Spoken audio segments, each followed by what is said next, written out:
বাজার ভিজিট করার একটা উদ্দেশ্য এটা আছে আর যে আমি মুখ্যমন্ত্রীলৈ অনুরোধ করেছিলো যে বদরপুর মিউনিসিপালিটি বোর্ডর টোটাল একটা সার্ভে করে কেনে একটা ডিপিআর বনাব লাগে। একর্ডিংলি আমার দৌহার চিফ ইঞ্জিনিয়ার আহি পালে নগেন কলিতা সাহেব আহি পালে আমি মিউনিসিপালিটির চেয়ারম্যান ভাইস চেয়ারম্যান আমি গোটেইকেইটা মেম্বাৰ আছোঁ আৰু একৰ্ডিংলি আমি প্ৰত্যেকটা ঠাই দেখা নাই অডিটৰিয়ামৰ ঠাইটো আমি দেখিছোঁ আৰু মাৰ্কেট শ্বেডৰ ঠাইটো আমি দেখিছোঁ আৰু একৰ্ডিংলি ড্ৰেইন ৰাস্তা ষ্ট্ৰীট লাইট পাৰ্ক এইবোৰো বনোৱাৰ কাৰণে কমপ্লিট এটা ডিপিআৰ যাতে হয় যাতে তাৰ কাৰণে আমি এটা সিদ্ধান্ত লৈছোঁ আজি। ইতিমধ্যে কালিৰ পৰা কামটো ষ্টাৰ্ট হ'ব, ডিপিআৰ হ'ব, গভৰ্ণমেণ্টলৈ পঠোৱা হ'ব, এডমিনিষ্ট্ৰেটিভ এপ্ৰুভেল হ'ব। তাৰপিছতে আমি বিচাৰিছোঁ যে বিশেষকৈ এই বদৰপুৰ মিউনিসিপালিটি যেটো আছে এইটো সিদ্ধেশ্বৰ মিউনিসিপালিটি বোৰ্ড কৰি কেনে যাতে এইটো পৰিৱেশটো যাতে এটা ভাল এটা পৰিৱেশ হয় যাতে আৰু যাতে টাউন হিচাপে তাৰ এটা ঐতিহ্য, তাৰ এটা সংস্কৃতি,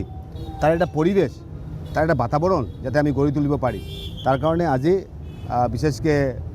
গভৰ্ণমেণ্টৰ নিৰ্দেশ মতে চিফ ইঞ্জিনিয়াৰ সাহেব তাতে আহি পালে আমি গোটেইকেইটা আছোঁ তাতে আগন্তুক দিন কেনেকৈ আমি ডিপিআৰটো বনাব পাৰি এই মৰ্মে আমাৰ চিন্তা চৰ্চা হ'ল আৰু মই ভাবোঁ কম দিনৰ ভিতৰত যাতে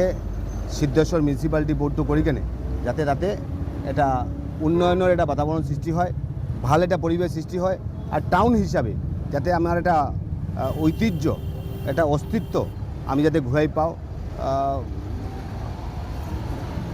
কলিতা সাহেবে ক'ব পাৰিব যে যদিও বদৰপুৰ মিউনিসিপালিটি হয় তথাপি এনেকুৱা বেয়া কণ্ডিশ্যনত মিউনিসিপালিটি বহুত কমো আছে চাগে, কম আছে। মিউনিসিপালিটিৰ পজিশ্যনটো ভাল নহয় কিন্তু আমি বিচাৰিছোঁ গভৰ্ণমেণ্টৰ যিটো ছাপোৰ্ট আমি পাইছোঁ, মাননীয় মুখ্যমন্ত্ৰীৰ যিটো ছাপোৰ্ট পাইছোঁ আমি বিচাৰিছোঁ আমি দৃঢ়তাৰে ক'ব পাৰি আগন্তুক দিন বদৰপুৰটো অৰ্থাৎ সিদ্ধেশ্বৰ মিউনিসিপালিটি বোৰ্ড এটা ভাল মিউনিসিপালিটি বোৰ্ডত ৰূপান্তৰিত হ'ব, সুন্দৰ এটা পৰিৱেশ হ'ব, এইটোৱে আমি বিচাৰিছোঁ। আৰু তাতে থিয় হৈ কেনে মই এইখিনি কথা ক'ব নোৱাৰি, আপুনি যিটো কথা ক'লে মই এইটো শুনিলোঁ। একৰ্ডিংলি আমাৰ মিউনিসিপালিটি বোৰ্ডৰ মিটিং হ'ব, মিটিঙত কিবা এটা সিদ্ধান্ত, কাৰণ যদি ডাক হয়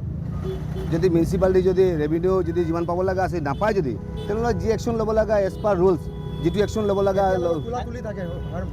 না যদি এনেকুৱা যদি বেয়া কাম কোনে কৰে যদি আমি within a very short time আমি বোৰ্ডৰ মিটিং পাতি কেনে গোটেই কাগজখিনি চাব লাগিব। আপুনি যিটো কথা ক'লে কাগজখিনি চাব লাগিব, কাগজৰ লগত কথাৰ যদি মিল নাথাকে যদি তেনেহ'লে যি কৰিব লগা আছে এজ পাৰ ৰুল যিটো কৰিব লগা আছে আমি এইটো কৰি যাম বাৰু। দাদা কিয় টকা দিছে বোৰ্ড দুইফালে টকা, এটা টকা হৈছে বোৰ্ডৰ টকা দিছিল 50 লাখ দিলে, 1 crore দিলে, 1.5 কোটি টকা দিলে,